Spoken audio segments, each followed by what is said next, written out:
Olá, estamos aqui para mais um podcast da Anfap, aquele que você sabe que, como empresário, você não pode perder. Você sabe, né, que o consumidor, ele pouco sabe sobre os direitos que tem. Eu estou dizendo pouco, sabe, porque na maior parte das vezes ele acaba sendo vítima das circunstâncias. Não são circunstâncias das melhores. E a gente trouxe aqui hoje, para falar sobre o recorte automotivo especificamente, a doutora Raquel Preto. Eu vou fazer com que a senhora mesmo se apresente, né? Então tá bom, vamos lá. Obrigada, Carla. Prazer estar aqui com você e também com o Renato, presidente da Anfap, com quem a gente tem tido um prazer enorme de trabalhar, né? Dada a postura de muita responsabilidade e qualidade que a Anfap tem. Preciso registrar isso, porque às vezes a gente lida com umas associações de classe, nem todas têm essa preocupação de sempre que a Anfap tem. Então, Renato, prazer também estar aqui com você. Está aqui com a gente o Renato, que é presidente da Anfap, Renato Fonseca. Quanto tempo de presidência, Renata? Olha, entre essa última gestão, 3 anos, mas já estive presidente, revezando com outros empresários aí a presidência da Anfap. E o Renato é um missionário, né? É um missionário para a indústria automotiva, né? Sim, sim, Tá, tem uma tarefa aí bem estamos há legal. 20 anos tratando É, do direito de reparar no Brasil com a é, Anfap, né? isso. E acho que vai ser muito bacana esse bate-papo aqui. Doutora Raquel, vai ser, com certeza. Eu queria que a senhora se apresentasse para a gente Ok. e que Uhum, a gente pudesse puxar uhum. esse fio do quanto o consumidor brasileiro, e aí a gente dá uma caprichada no recorte automotivo, Uhum, está desamparado. uhum. Bom, vamos lá. Então, deixa eu me apresentar. Eu sou Raquel Preto, eu sou advogada, atuante na área tributária e na área empresarial. Aliás, eu advogo há 35 anos. Esse ano eu estou completando 35 anos de, de escritório, né? Sou formada em Direito pela Faculdade de Direito da USP, que é também conhecida como Faculdade do Largo São São Francisco, Francisco. porque é muito antiga, né? Então está no centro velho da cidade de São Paulo. Fiz várias especializações, né? E culminei aí com um doutorado que eu fiz e sou doutora em Direito Tributário pelo Departamento de Direito Econômico e Financeiro da Universidade de São Paulo. Eh, Sou conselheira de administração, conselheira fiscal de algumas empresas ao longo dos últimos anos e de entidades do terceiro setor. Atualmente, eu estou presidente do Observatório de Políticas Públicas da Ordem dos Advogados do Brasil, da Seccional Paulista, que é a maior OAB do país, né? Fui diretora tesoureira também da OAB São Paulo. Enfim, tem um percurso aí de advocacia, militante há muitos anos e também de muita, atividade institucional e de advocacy, né, de incidência dentro do Congresso Nacional em defesa de projetos de lei, de projetos de normas de regulação de assuntos e ambientes diferentes, inclusive a maior novidade que a gente está trazendo e que nós vamos, inclusive, divulgar aqui por primeiro no podcast, que é a apresentação formal do projeto de lei que vai finalmente trazer para o Brasil e para os consumidores brasileiros o chamado direito de reparar. E que Finalmente, acaba né? de ser apresentado pela senadora Leila Barros e que vai tramitar, começa tramitando pelo Senado, nós vamos acompanhar com afinco, porque esse sim vai ser uma resolução sistemática, genérica de problemas para os consumidores em geral. Porque, então, continuando a sua pergunta, Carla, quais são, né, os problemas que os consumidores brasileiros estão vivenciando aí nos últimos anos? Enfim, os consumidores brasileiros, em geral, eles têm uma lei de proteção que já é bem conhecida, que é o Código de Defesa do Consumidor. Mas, como tudo no direito, né, nós temos uma área assim, a nossa área de científica é uma área sempre em transformação. A gente está sempre pesquisando, a sociedade está sempre se modificando e a gente precisa ir sempre aprimorando os mecanismos que o direito usa para melhorar a vida das pessoas, porque é esse o objetivo do direito, né? Quando se perde isso de vista, aí o direito deixa de fazer sentido, né? O direito, as normas, as leis, os congressos nacionais, eles têm que funcionar em ambientes democráticos para melhorar a vida do povo, de um país, de uma nação. E o fato é que o Código de Defesa do Consumidor no Brasil não conseguiu resolver uma parte dos problemas. Desde Desde sempre. desde Desde o sempre. começo. Porque a sociedade, a economia, especialmente, os agentes econômicos, eles vão sobrevivendo, né, gente, nessa luta capitalista. As empresas também vão se transformando e vão vivendo modificações. E as transformações tecnológicas têm sido particularmente difíceis para os consumidores. Porque quanto mais a tecnologia foi evoluindo, mais difícil para nós consumidores, por exemplo, conseguirmos acessar todas as informações dos equipamentos que a gente compra, por exemplo, né? Dos carros que a gente compra, são mais modernos, gastam menos, que bom que gastam menos combustíveis, que estão mais sustentáveis, mas eles têm um grau de tecnologia altíssimo. E às vezes nós consumidores temos problemas com os nossos carros e nós precisamos consertar o carro, por exemplo, e a gente não tem nem sequer acesso à totalidade de informações que nós precisaríamos ter para tomarmos decisões na hora de consertar. E existe, né, todo um circuito que foi desenhado e que vem sendo desenhado nos últimos anos para aprisionar os consumidores Sim. na mão, por exemplo, das montadoras, né? Então, se você quer consertar, por exemplo, você tem um problema com o seu carro e você quer consertar o seu carro com o seu mecânico de confiança, né? Eu estou falando do mercado automotivo porque o nosso foco no podcast é o mercado automotivo. Mas isso que eu estou falando vale para qualquer coisa. Para a geladeira da sua casa que quebrou, para o seu telefone celular, o seu celular que deu algum problema, né? E a gente comprou aquilo, quer usar. De repente, a gente tem alguma dificuldade, o equipamento tem um problema, o carro tem um problema, ou você se envolve, às vezes, num acidente, e você precisa consertar. E quando você vai, então, ativar, né, a rede para fazer essa reparação, você não consegue se você, por exemplo, não se submeter à rede de concessionárias autorizadas por uma montadora. Só que isso, ao longo dos anos, né, eu estou dando o exemplo da tecnologia, porque hoje está muito fácil de entender essas dificuldades, porque os nossos carros são cada vez mais tecnológicos e quanto mais tecnológicos eles são, mais aprisionados ficam os consumidores das montadoras. Só que, se eu comprei um bem e se eu sou proprietária desse bem, eu preciso ter plenas condições de usar esse bem que eu comprei e de aproveitar, usufruir desse bem amplamente. Eu não posso ficar sofrendo restrições no meu direito de proprietária, né? Porque esse carro um dia foi de uma montadora, que de repente passou isso para uma concessionária, que de repente vendeu isso para mim, ok? A partir do momento que eu compro algo, eu sou proprietária daquilo. E eu tenho que ter o pleno direito sobre aquilo. Eu tenho que ter todas as informações, por exemplo, né?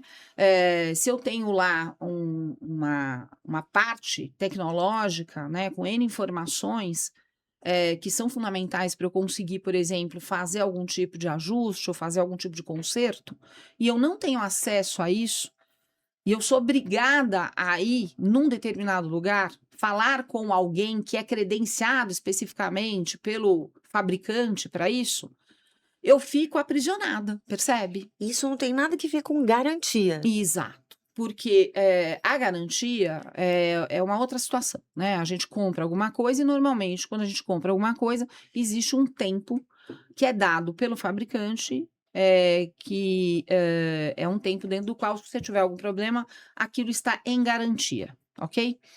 Isso é alguma coisa que está regulada, não é sobre a nossa abordagem nesse projeto de lei que nós fizemos uma extensa pesquisa de experiências que estavam acontecendo no exterior. O Brasil está um pouquinho atrasado nisso, porque o tempo foi passando e a humanidade percebeu que, mesmo num país com um Código de Defesa do Consumidor muito bom como o nosso, e ele é, tem coisas que o nosso Código de Defesa do Consumidor, lá atrás, há 30, 40 anos, quando se começou pensando num Código de Defesa do Consumidor, nem o legislador imaginava que iam ser coisas que iam acontecer.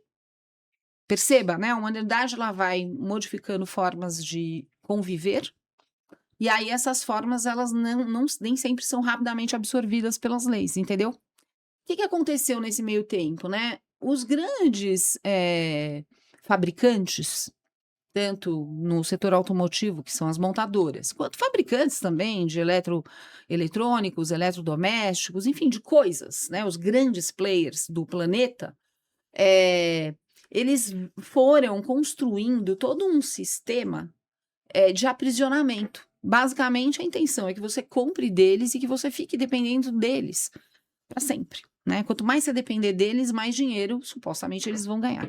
O problema é que esse aprisionamento tem causado, ao longo das últimas décadas, situações absolutamente inacreditáveis. Então, puxando aqui para o setor automotivo,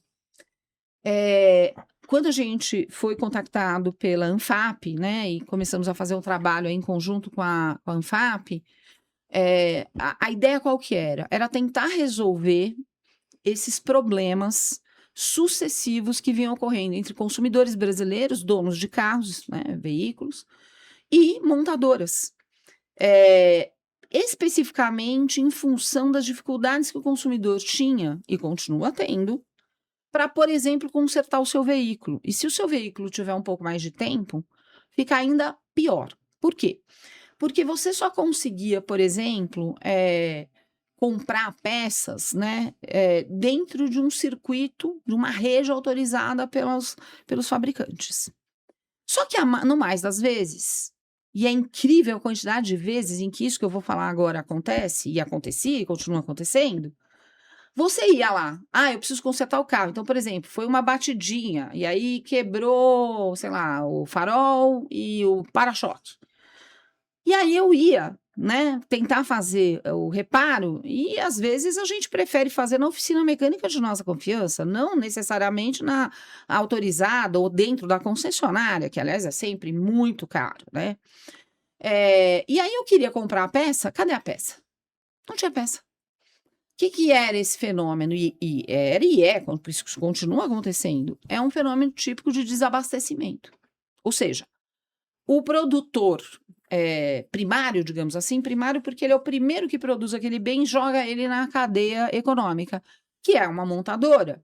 Produz lá milhares e milhares e milhares de carros, mas não disponibiliza na mesma proporção, né, ou num percentual razoável, né, peças de reposição caso você tenha um problema. Ele te força a ir procurar o serviço de autorizadas e credenciadas dele, né? Inclusive porque, em alguns casos, eles querem dizer que se você faz uma intervenção no carro, por exemplo, dentro do período de garantia, que não é na rede de autorizado, você perderia a garantia. Isso já está superado, diga de passagem, que isso é um absurdo, né?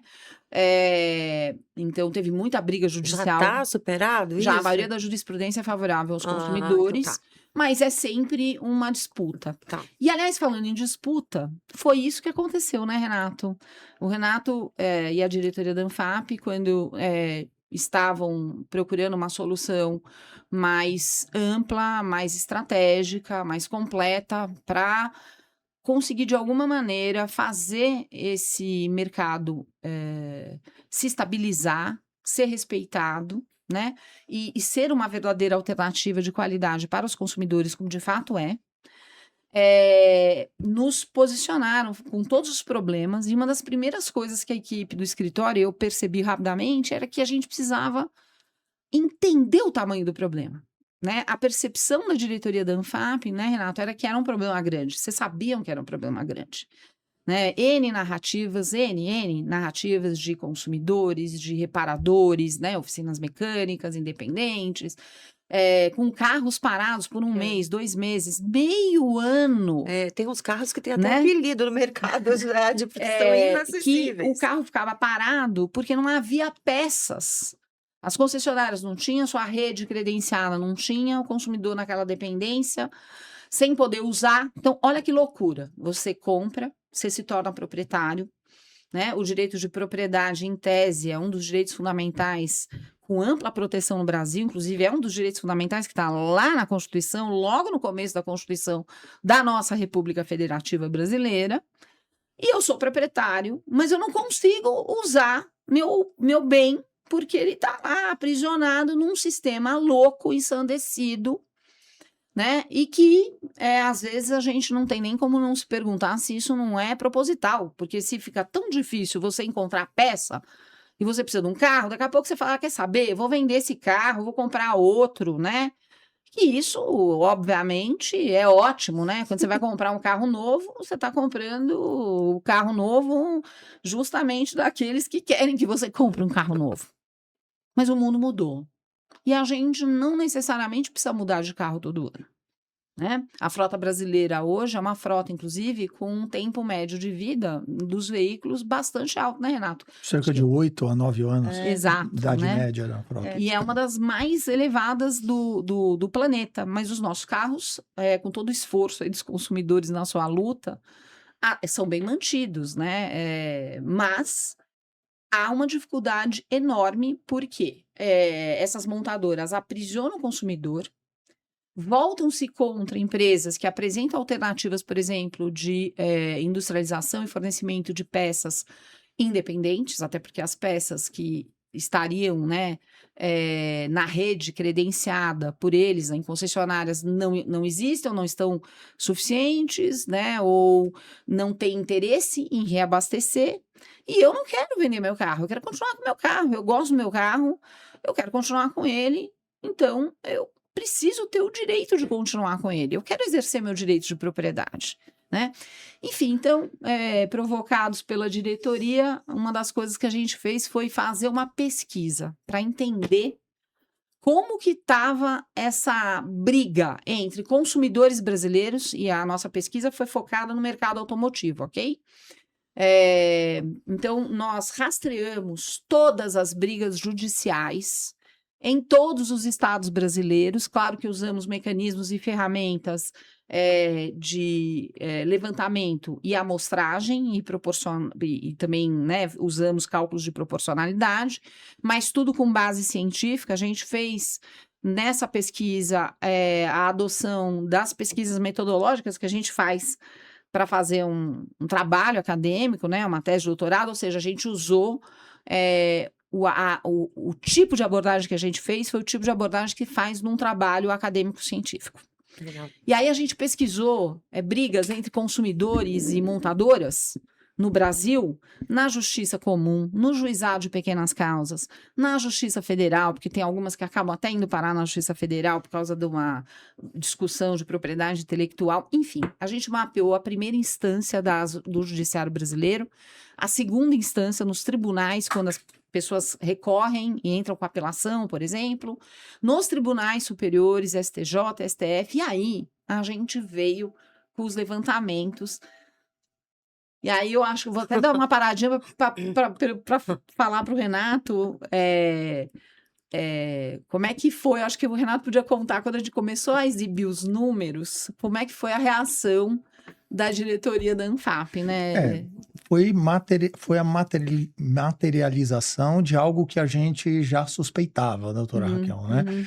É importante a gente contextualizar que o mercado de autopeças, o aftermarket, o mercado de reparação de veículos, existe no Brasil desde antes da década de 50, do século passado. Né? E esse mercado cresceu tanto, né, o mercado independente, a ponto de ter oficinas de funilaria e pintura, oficinas independentes de manutenção e reparação, mais de 100 mil, 120, 130 mil oficinas no Brasil inteiro, enquanto que oficinas de concessionárias deve ter umas 6 mil. Chega a 5 mil. Então, quem dá conta de manter a frota brasileira circulando em condições de segurança, 80% é o mercado independente, fornecendo peça, disponibilizando peça no local que ela precisa ser consumida e sendo consertada num tempo hábil para atender aquele consumidor que não é que optou em fazer um reparo, ele precisa fazer o reparo, Uhum. porque o carro deixou há muito tempo de ser um bem de luxo. Uhum. Hoje é uma necessidade fundamental para a dona de casa que precisa levar o filho para a escola, para o feirante que precisa ir vender os seus produtos na feira, para as assistências de saúde, para uma ambulância que precisa levar o doente para o hospital, Especialmente no Brasil, cuja matriz é de predominantemente transporte é rodoviária. É rodoviária, rodoviária, Então, né? o automóvel, o consumidor fica realmente refém, como você disse, porque ele não tem a opção de não consertar, né? E também não tem a opção de comprar outro, porque o valor agregado dentro daquele bem é altíssimo. Quantas famílias? São 60 milhões de veículos rodando no Brasil, entre motocicletas, automóveis e caminhões, de ônibus. Quantas famílias dispõem de recursos para comprar um carro novo É se basicamente não um carro conseguir? a cada 4 habitantes no É, Brasil, você né? está falando um negócio muito importante, porque assim, se a gente pensar do ponto de vista do proprietário do veículo leve, aí a família e tal. Mas a gente tem que levar em consideração o veículo que carrega muitas pessoas e cargas. Que esse não é só uma questão de transporte, de levar a família, que também é importante, mas Ele tem a gira a questão da economia. produtividade. A Exatamente. economia Tem a, brasileira, tem ela a questão gira em da cima do modal produtividade. transporte terrestre Um, rodoviário. um caminhão parado, Uhum, um ônibus de passageiro parado, uma máquina agrícola parada, uhum, isso é uhum, prejuízo. uhum, É uma safra menos, às vezes, uhum, né? uhum, uhum, Os caminhoneiros têm uhum, um slogan muito forte, né, que é sem caminhão o Brasil para, né? É, E uhum, a sem gente já viu isso. autopeças e o mercado de reposição também o Brasil É, para. uhum. Então, o Right to Repair bateu na porta do Brasil. É importante a gente dizer que isso não é uma característica do nosso país. Right to É um Repair, fenômeno nesse mundial, né? movimento em defesa da reparação e Uhum, proteção do consumidor, é mundial. uhum, E o Right to Repair bateu na porta do Brasil aqui no começo dos anos 2000, né?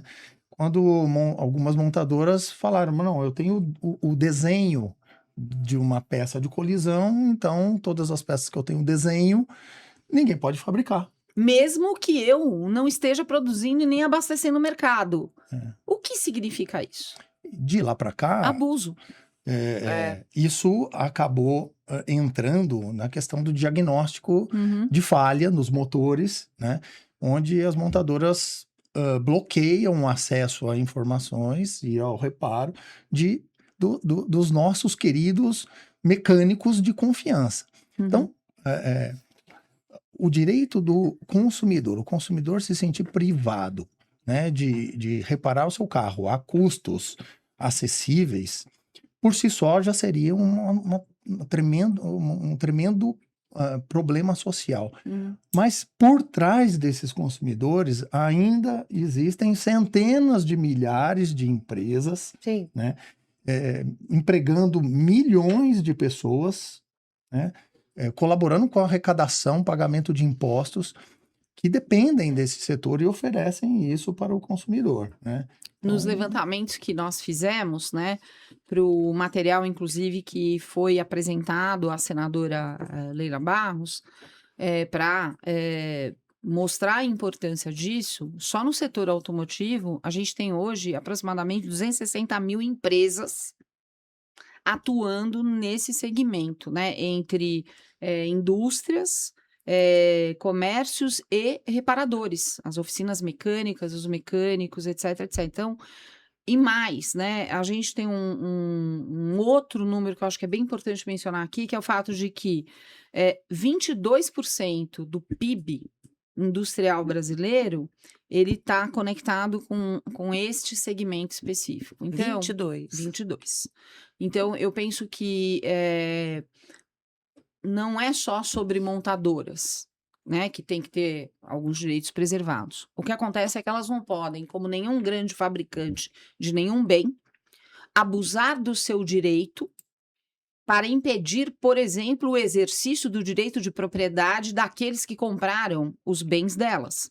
Então, ok, a montadora quer proteger o seu design, ok, eu compreendo, né? E acho que tem que haver uma limitação de tempo, como tudo na propriedade intelectual, mas o problema é que há um abuso, e é evidente isso. E no levantamento numérico que a gente fez, quando a gente fez o mapeamento das brigas judiciais, o que nós descobrimos? Nós descobrimos que não eram 1.000 brigas judiciais. Também descobrimos que não eram 10.000 brigas judiciais no Brasil inteiro. Também descobrimos que não eram 100.000 brigas Meu judiciais. Deus, que vem aí. Nós descobrimos que as brigas judiciais envolvendo consumidores e montadoras, daquilo que foi identificado, porque como toda grande pesquisa de amostragem, a gente trabalha por números que são números projetados. Nós estamos falando de alguns milhares, né, de aproximadamente 300 mil, 400 mil casos entre juizados especiais, justiça comum, justiça federal, de brigas de consumidores com montadoras. Aí a gente até expandiu um pouco, porque como a gente tinha que pensar no direito de reparar, e o direito de reparar é um sagrado direito de todos os consumidores, de reparar qualquer coisa que nós tenhamos como consumidores comprado. Comprei, é meu, eu tenho um smartphone. Eu não quero ficar trocando smartphone toda hora. Eu sou forçada pelos fabricantes de smartphone a trocar, que é isso que todo mundo sabe, né, que acontece. Então, assim, a gente expandiu e a gente começou a ver que realmente isso é uma coisa sistêmica. E o próprio Poder Judiciário brasileiro está atolado de ações desse tipo, e é por isso que, por exemplo, juizados especiais de pequena causa também não conseguem dar vazão hoje, porque entre brigas, né, com grandes fornecedores, por exemplo, de serviço de telefonia, de brigas com planos de saúde, né, tem as brigas dos consumidores que querem, por exemplo, consertar alguma coisa e não encontram, por exemplo, disponibilidade de peças, de partes que precisam para fazer o conserto e ficam na dependência disso. Então, este abuso do direito de propriedade de quem criou aquele bem, ele tem que encontrar um limite na realidade da vida. Ou seja, se eu não consigo ou não quero, porque a gente também não sabe o quanto eles não querem reparar, porque se eu não reparo, eu compro um bem novo. Se eu não consigo reparar o meu smartphone, eu vou lá e compro um novo. Muitas segundas Né? intenções, né? Se eu, de repente, não consigo comprar um carro e tenho condições, eu posso comprar um carro novo. Mas percebe? Só que o mundo mudou. E o mundo mudou, e não só eu preciso preservar o direito de propriedade do consumidor, mas eu também preciso pensar em meio ambiente. Sim. Né? Essa sanha de produção capitalista absolutamente descontrolada, e a gente vive num modo de produção capitalista, tá tudo bem. Agora, não é porque a gente vive num modo de produção capitalista que ele é perfeito. Eu não sou perfeita, você não é perfeito, ninguém é perfeito. O modo de produção capitalista é perfeito? Não. Ele é imperfeito e ele precisa de ajustes e de melhoras. E essas melhoras acontecem com intervenções regulatórias. Então, isso foi algo que em outros países, vários consumidores, né, começou uma briga lá nos Estados Unidos por conta de máquinas agrícolas, tratores, que os proprietários de terras, né, rurais, de agronegócio, que iam consertar e não conseguiam. De repente, eles ficavam à mercê do fabricante, por exemplo, e com as máquinas paradas. Olha que absurdo isso. E sem receber informações ou apoio mínimo para tentar achar soluções alternativas. Então, veja, a ninguém é dado abusar de qualquer direito, diga de passagem. As pessoas acham assim, eu vejo às vezes algumas pessoas defendendo direitos, porque eu tenho direito à liberdade de manifestação, isso está bem na moda agora. Sim, ele é um direito constitucional importante, importantíssimo, mas ele é absoluto? Não é.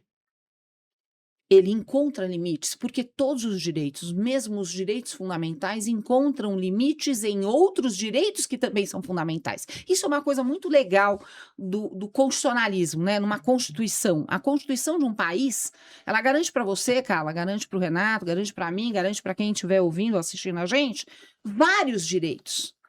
Esses direitos têm que coexistir. E nenhum deles é mais importante, claro, a gente tem uma certa gradação mais técnica, o direito à vida, né? O direito à integridade física, são direitos muito fundamentais ao sistema.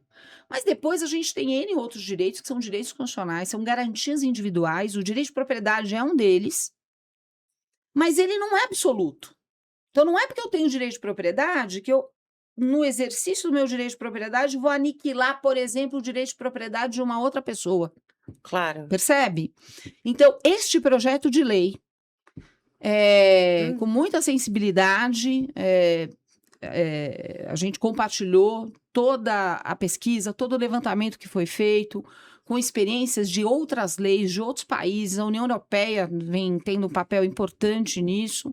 Os Estados Unidos já tem várias evoluções nesse sentido, com vários estados regulando a matéria. Estados que ainda não aprovaram lei estão aprovando agora. Já se fala numa lei federal americana. E a gente foi vendo em todos os países do mundo, alguns dando mais ênfase para a questão automotiva, porque às vezes o problema no ambiente automotivo é maior, outros dando mais ênfase para a questão de eletrônicos, né? Cada país vivendo a sua historicidade, o seu momento vai dando, mas o que é que está em jogo aqui? É o direito de consertar, é o direito de reparar, que ficou mundialmente conhecido como right to repair, o direito de reparar, que é o sagrado e fundamental direito que precisa ser garantido para nós consumidores. Quando compramos alguma coisa, um carro, um notebook, um smartphone, uma geladeira, né? E temos a expectativa de ter esse bem, de usar esse bem por muitos anos, e algo acontece no meio do caminho e a gente não consegue usar aquilo devidamente. E, normalmente, o que acontece no meio do caminho é porque eu tenho algum problema de funcionalidade, ele para de funcionar, total ou parcialmente, eu vou tentar consertar e eu não encontro facilidade para fazer esse conserto. Pelo contrário, eu encontro dificuldades. Então, o direito de reparar vem agora nesse projeto de lei em que eu tenho certeza que senadoras e senadores vão perceber a importância disso para o povo brasileiro, porque ao dizerem não para o projeto de lei, dirão sim, são pessoas que têm bom senso, né? Senadoras e senadores que têm bom senso certamente votarão a favor e votarão com rapidez em favor desse projeto de lei. Porque esse é um projeto de lei que veio para acolher e tentar resolver o problema não de fabricantes, não de fabricantes primários, de fabricantes independentes, veio para resolver o problema de 202 milhões de habitantes brasileiros, que somos todos consumidoras e consumidores. E todos nós já tivemos problemas na nossa vida com uma geladeira que não tinha peça para consertar, com um smartphone que quebrou meio ano depois e que depois foi uma dificuldade para você. Este projeto de lei vem acolher, vem resolver por meio de princípios muito fortes que foram fixados ali dentro, né? Porque uma lei boa é uma lei que tem bons princípios. É uma lei que foi pensada sistemicamente para a maior quantidade possível de população brasileira. E esse é um projeto de lei que vai ajudar consumidoras e consumidores de proprietários de veículos, por exemplo, proprietários de smartphones, proprietários de geladeiras, de máquinas de lavar, a consertarem do jeito que eles quiserem, com a assistência técnica que confiarem, os seus bens para que eles possam continuar usando esses bens por 1 ano, por 10 anos. E se eu quiser usar o meu carro por 20 anos? Qual que é o problema? Né? A gente precisa acabar com essa loucura do consumismo contemporâneo em que eu vou esgotando as coisas e em poucos meses aquilo já não me basta.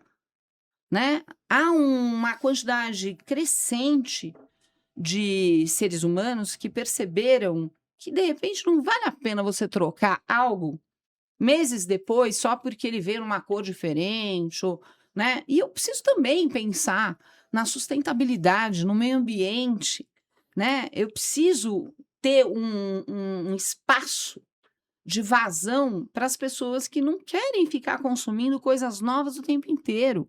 Isso é alguma coisa que é uma discussão fundamental para todos nós. Inclusive, não é nem só com carro, com smartphone. Há um movimento fortíssimo, por exemplo, na indústria têxtil, Sim, no segmento de de moda, moda. de reaproveitamento, de repensarmos, né, a utilização de roupas, de vestuário. O planeta agradece, né? Nós, consumidores, vamos agradecer os senadores e depois os deputados. O projeto está começando pelo Senado, está tramitando agora. Tenho certeza que vai ser aprovado rapidamente, né?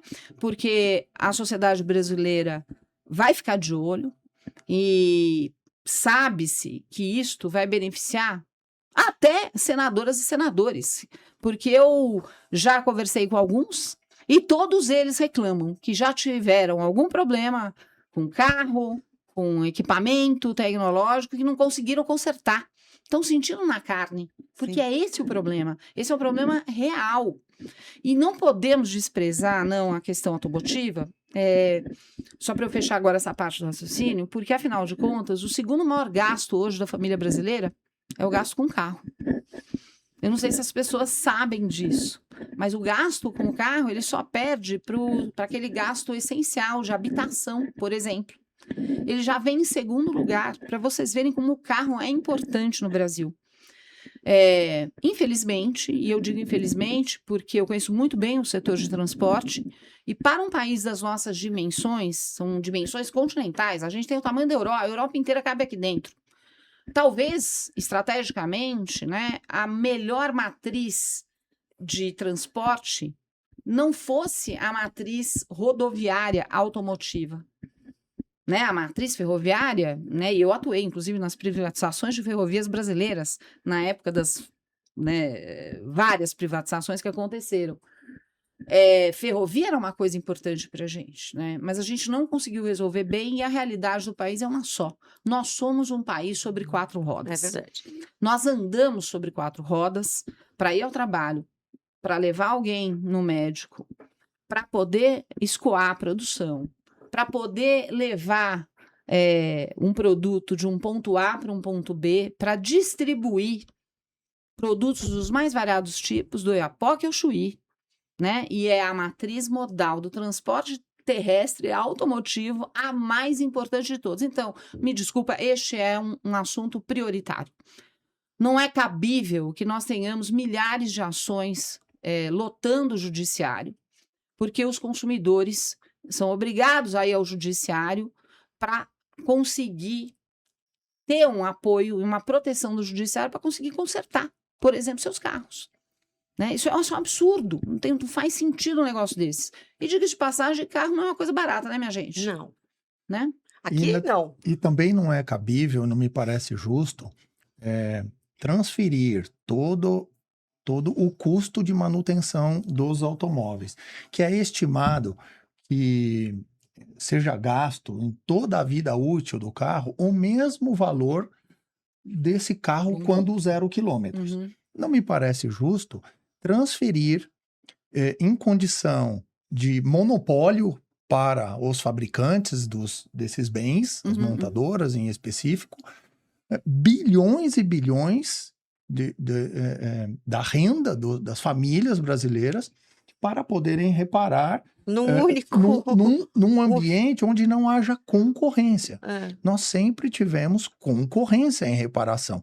É o reparador independente concorrendo com a oficina da concessionária, é a peça similar independente não original, compatível, concorrendo com a peça original. É disso que o mercado precisa, é disso que o consumidor precisa. Então, é uma questão de justiça, né? Entregar de mão beijada bilhões e bilhões de renda das famílias para, no caso, as montadoras. Sem contar que a rede de concessionárias não tem condição física de absorver a prova disso frota reparável. São os embates, as dezenas, as centenas e aos milhares que chegam nas portas do judiciário brasileiro todo o tempo. Percebe? Essa é a prova de que ou você não quer abastecer o mercado adequadamente, né? Porque de repente sua prioridade é outra e tudo bem. Agora não pode você, porque a sua prioridade é outra, impedir que alguém que comprou aquele bem e se tornou proprietário daquele bem, não possa realmente ser dono do bem. Porque vamos e venhamos, né, minha gente? Qual é o aspecto mais importante de alguém que é proprietário de alguma coisa? O que é do direito? A gente costuma brincar no direito que o direito de propriedade é um direito que ele tem várias camadas, né, de composição. A mais importante delas no direito de propriedade é o direito de uso. Eu preciso poder usar, né? Eu tenho que conseguir usar aquilo que eu comprei, aquilo que eu tenho. E isso é uma coisa muito cara ao Brasil, tá? Porque o judiciário brasileiro, inclusive, costuma entender bem e proteger bem quem é proprietário de coisas, né? Imóveis, etc. Então, mas agora tem que proteger também quem é proprietário de coisas móveis. Porque as coisas móveis, elas têm um valor importante na vida. Esse número que o Renato falou, eu acho isso muito relevante, né? Esse levantamento, são estudos sérios, tá? Tudo que a gente está falando aqui foram pesquisas feitas por entidades setoriais, por grupos de pesquisa de áreas diversas. A projeção é que uma família gasta para, né, manter um veículo, basicamente o mesmo valor que gastou para comprar, ela vai gastar ao longo da utilização para ficar com aquele carro, percebe? E, de novo, nós vivemos num país continental. Carro não é luxo, como disse o Renato. O carro ele é essencial. Você pega uma cidade, por exemplo, como Brasília. Vamos falar? Brasília quase não tem metrô. Os transportes coletivos são complexos. O desenho, né, urbanístico da cidade é complicado. É muito difícil para você morar em Brasília sem um carro. É verdade. E não precisa ser, você precisa de carro para ir na farmácia, precisa de carro para ir para voltar e trabalhar, é básico isso, né? Todo mundo tem. Então, assim, a gente está falando de um país que depende disso. Nós estamos falando de milhares de pessoas que são afetadas por isso.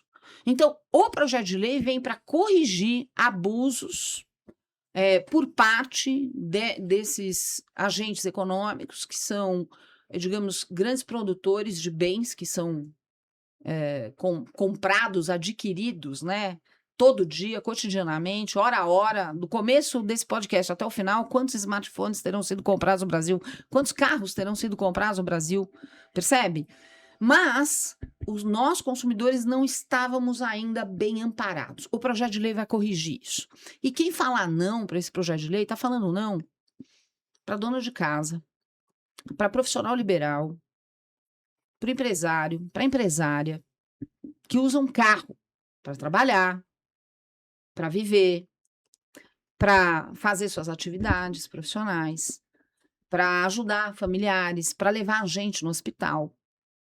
Então, os parlamentares do Aravante que forem apreciar e votar, tem que botar a mão na cabeça e pensar que votar contra o reconhecimento do direito de reparar no Brasil, que nós estamos com isso, né, tentando trazer para dentro do nosso país algo que já está sendo reconhecido nos Estados Unidos, no Canadá, na União Europeia, na África do Sul, na Oceania. É um movimento crescente. Todos os países estão percebendo que eu preciso dar o direito de reparar como garantia fundamental para os consumidores. Isso precisa ser entendido por todos os agentes econômicos, sejam agentes econômicos que industrializaram ali primariamente o bem, sejam agentes econômicos que vão colaborar nessa cadeia para ajudar, por exemplo, a consertar, a fazer funcionar, a voltar a fazer funcionar alguma coisa que eu, como proprietário, quero continuar usando.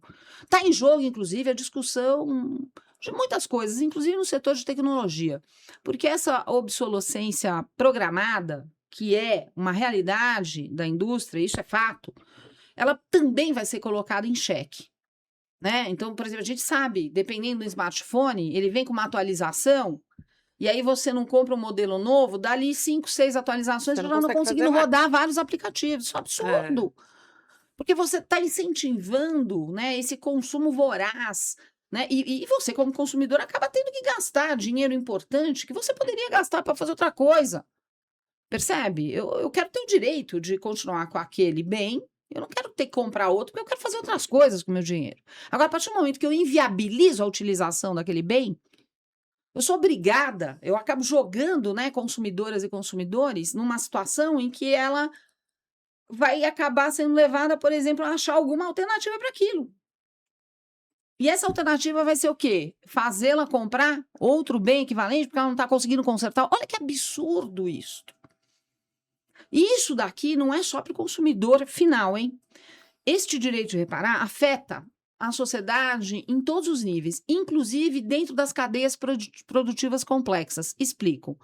Vamos pegar a origem dessa história. Lá nos Estados Unidos, uma briga entre produtores rurais que tinham tratores, né, e que queriam consertar tratores, começaram a ter problemas, e aí tinham que falar com o fabricante do trator, o fabricante não tinha a peça. E a máquina ficava parada 1 mês, 2 meses, E a safra correndo o risco de ser perdida. Como foram perdidas. Em vários casos, americanos foram perdidas safras porque eles não conseguiam colher.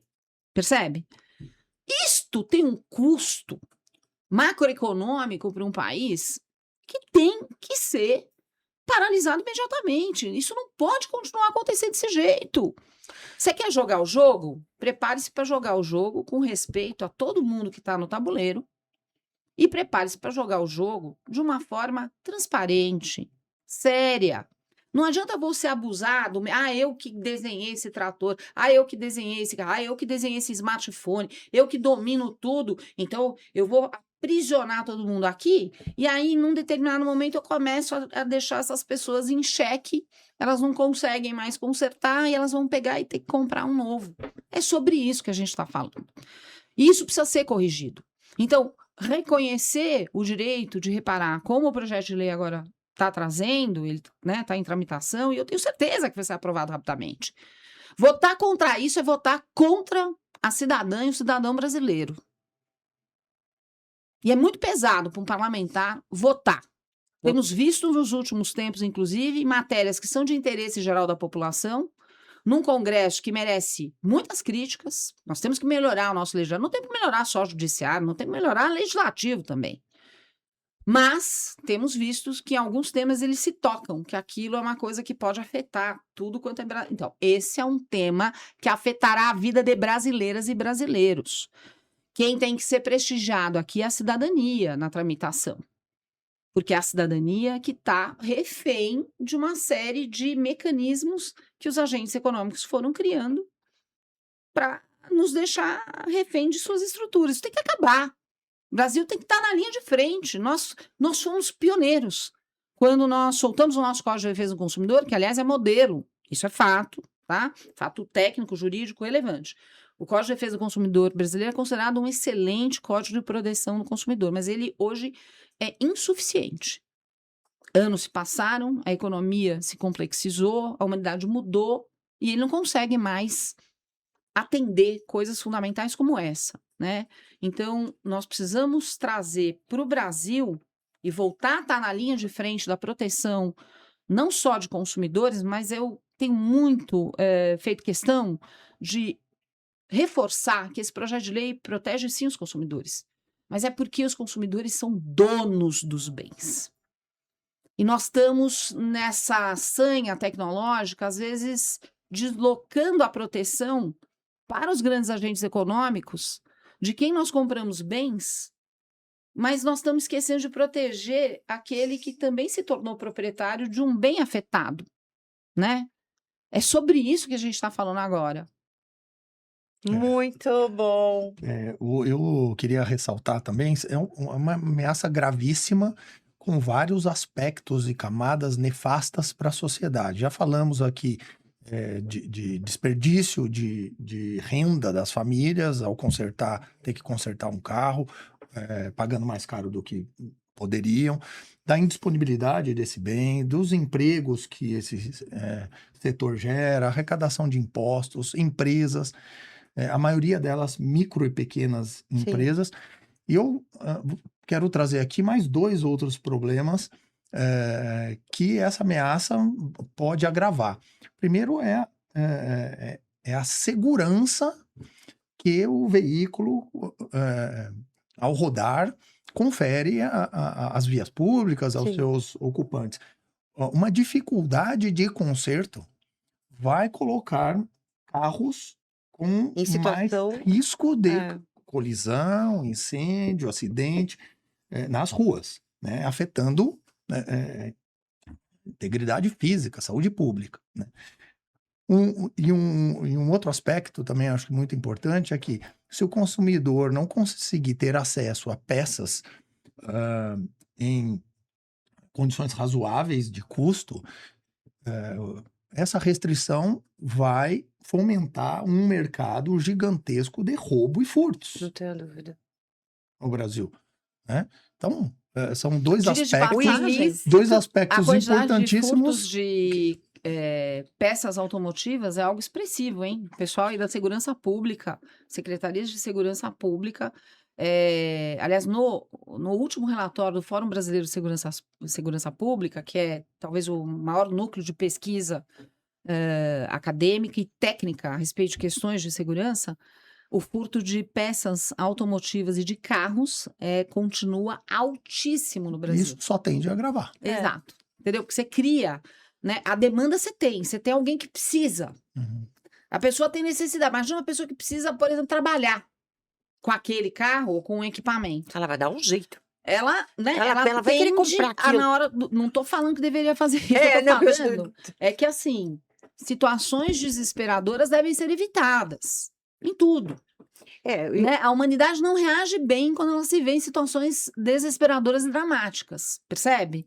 Então, para que levar a esse ponto, se nós temos mecanismos, como é, por exemplo, esse reconhecimento desse direito, que mitigariam, melhorariam enormemente N aspectos da nossa vida social e na vida das pessoas, percebe? Né? Então, assim, não há direito absoluto. Não há direito absoluto. Os direitos, eles quase todos são relativos. Até o direito à vida, né, gente? Sim. A legítima defesa é uma relativização do direito. A gente não pode matar ninguém. Deus o livre. Mas se alguém tentar me matar, eu tenho direito a legitimamente me defender. Olha que interessante. Isso que eu estou falando é só para que as pessoas entendam, porque eu às vezes vejo hoje umas discussões acaloradas, né, de pessoas que não são da área jurídica, e até, infelizmente, algumas pessoas são da área jurídica, que esquecem de perceber que a estrutura dos direitos, né, dos nossos direitos em sociedade, ela é sempre uma estrutura sistêmica. Eles têm que coexistir ao mesmo tempo. Eles têm que conviver. Né? E os direitos não são absolutos. Alguns são um pouco mais fortes do que outros, mas absolutos não são. Né? Então, de fato, era preciso que houvesse uma norma, e agora ela está aí à disposição, para equilibrar direitos de consumidores, proprietários de bens que adquiriram de uns e de outros agentes econômicos, para que eles possam continuar sendo proprietários, usando esses bens pelo tempo que eles quiserem, com máxima segurança possível para eles e para toda a sociedade, não é? E nós temos, por exemplo, um mercado independente de altíssima qualidade, né? E que é uma alternativa real.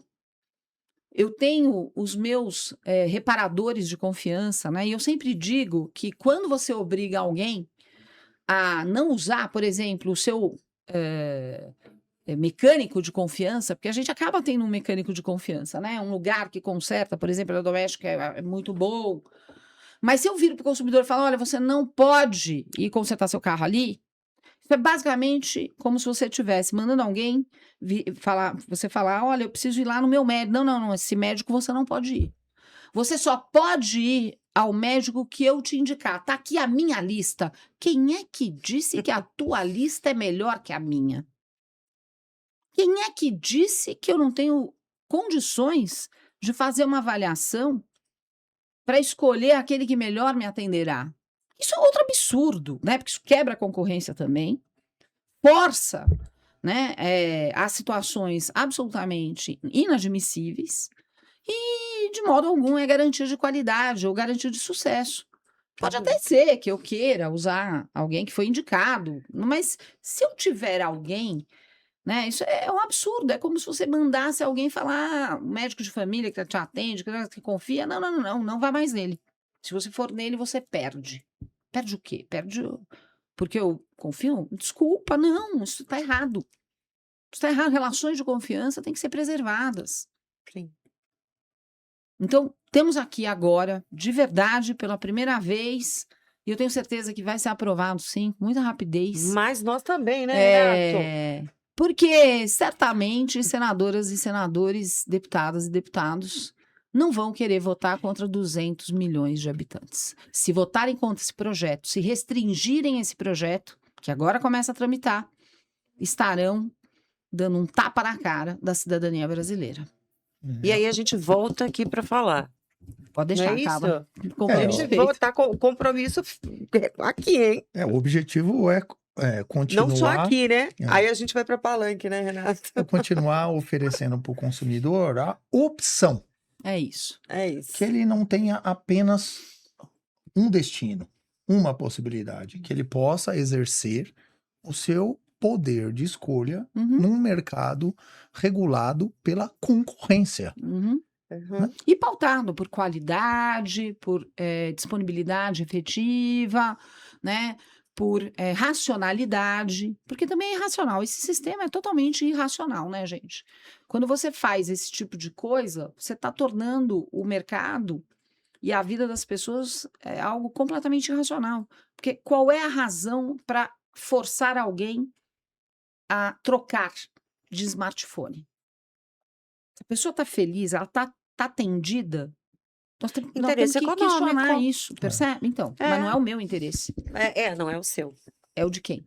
De grandes agentes? É dos... Parabéns para eles, têm direito a obter lucro. O que eles não podem é exagerar nas providências que tomam para conseguirem ter resultado. É que o consumidor sozinho ele não consegue garantir esse Não. direito para ele. Não, por isso Por que ele isso precisa que o de leis. Estado- É isso.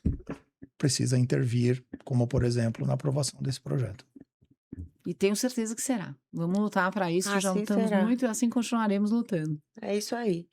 E aí, olha só, você vai ter que voltar aqui, né, doutora? Voltaremos. Porque eu acho que assim que esse PL tiver andando, acho que a gente tem que voltar para contar para pros Vamos inclusive associados, dizer pra quem é que votou a audiência. favor, quem votou Exatamente. contra, né? É, Estamos acompanhando democraticamente a tramitação do PL. é isso aí. E a democracia pressupõe que nós informemos tudo E aqui vai aos ser um canal para habitantes isso. do país. E aqui vai ser um canal para isso. A Anfap tem esse canal, né, Renato? Exato. É muito bom. Bom, gente, a gente vai encerrar. Ai, que dó, né? Fala sério. A gente vai encerrar esse podcast aqui. Mas sabe o que é bom do podcast? Ele fica. Ele fica. Você vai poder acompanhar todo esse assunto quantas vezes você quiser no YouTube, no canal da Anfap. Também pelas redes sociais da Anfap. E não esquece de seguir, não esquece de ativar o sininho, porque toda vez que tiver alguma novidade, você vai ficar sabendo. E Queria lembrar- Vai. Queria lembrar, desculpa, Carla, Imagina. para quem quiser conhecer melhor a Anfap, acesse o nosso site, Vamos falar o site.